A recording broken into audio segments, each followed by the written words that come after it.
professor, physician, epidemiologist. I am Dr. Sri Banerjee.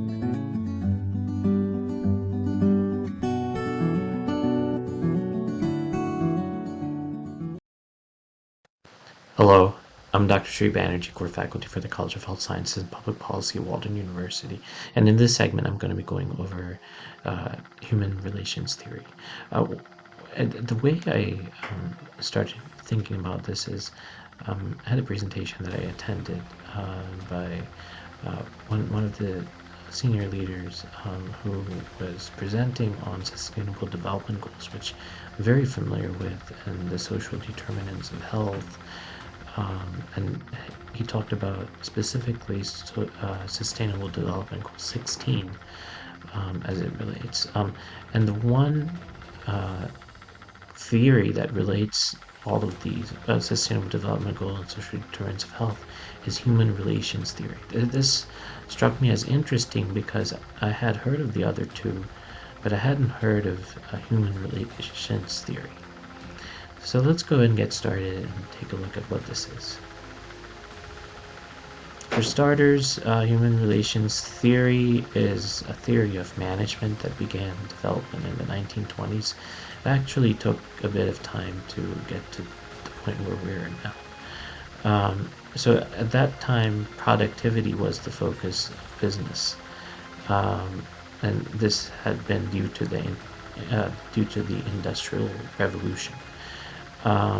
Professor Elton Mayo, he's the one that is that this is attributed to. He began experiments, the Hawthorne studies. I'm going to tell you more about that, to prove that the importance of people for productivity, the importance of people and not machines for productivity. So let's back up a little bit here. The Hawthorne plant of the Western Electric Company in Cicero, Illinois, was where the experiment took place.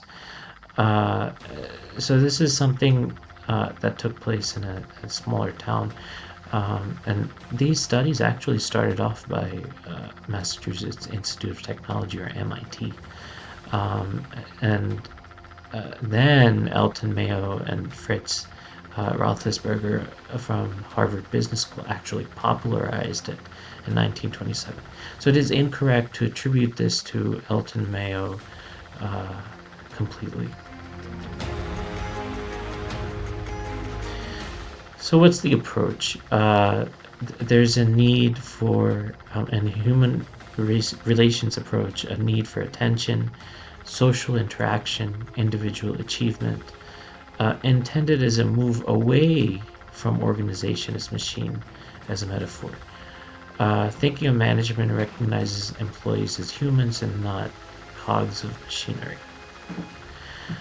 So in summary, human relations theory is all about referring to the way managers interact with subordinates.